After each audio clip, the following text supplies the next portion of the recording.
So this video will show the utility work done to the building since it was built 3 years ago. This means water, gas, electricity, sewer, as well as dealing with the downspouts. So I'm sure some will be thinking that more should have been done in 3 years, and I'll just say this, that the project is moving at the speed of my wallet and my free time. So I won't be listing the cost of having each of the utilities run. I think the variables are way too high, but you can plan on a couple $1,000s for each, let's say 2 to 5, but even that, it really depends on how far away you need to drag the utilities and all that. So I can say, for a bit of reference, that our outbuilding is about 50 feet away from our house. So as you can see, the walls have been insulated, but I covered that in another video that I'll link here.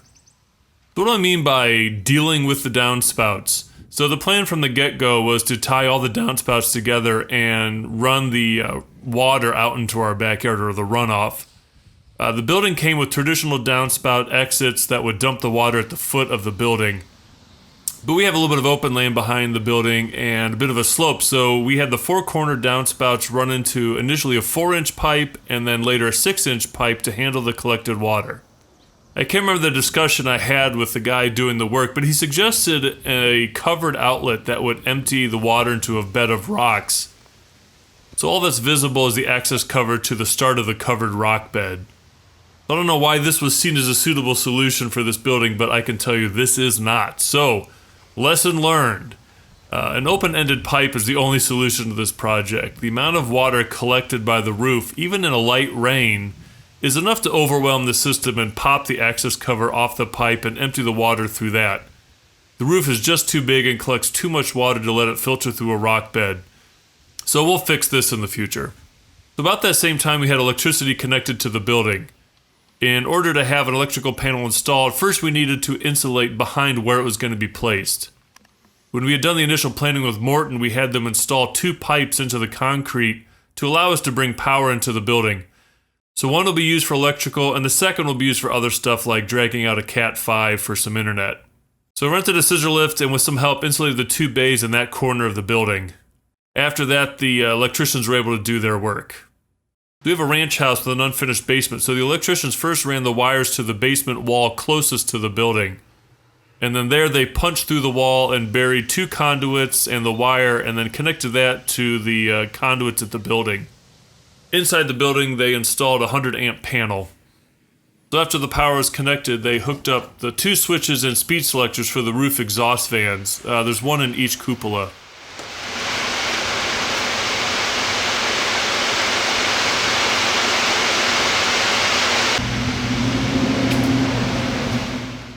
So one annoying issue with my building is the northern cupola weather vane compass headings is wrong.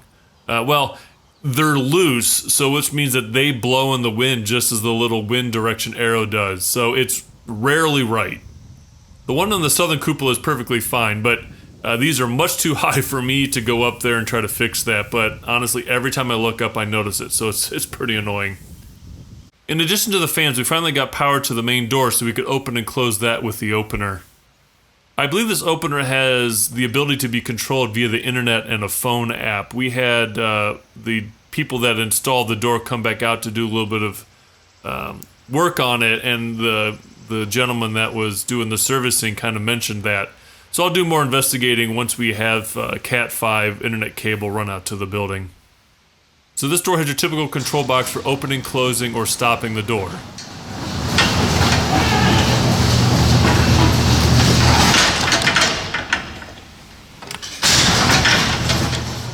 The rear door also has an opener, but I decided not to have it powered at the time. We still have some decisions to make about finishing the inside of the building, and I didn't want to have to work around conduit and wires. I kind of feel like once we have the other work done, we can easily accommodate powering this around that other work. The door is super easy to open and close, so it's not an issue. Once it's powered, there's an electric lock and a single button for opening and closing the door. Eventually we plan on having a bathroom and sink in the building, so that needs water. In the house we had installed a PEX water manifold and removed all copper pipes from our house. So off of that one leg takes cold water to the outbuilding. The line was punched through the wall low enough to be below the frost line, and then a trench was run out to the building where a wellhead was installed.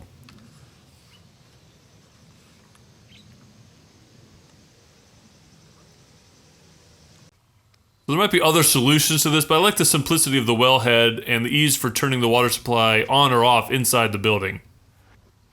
So we didn't have an opening left in the concrete floor to accommodate that, and so that left a lot of work for the guys to cut through 6 inches of concrete to get them in.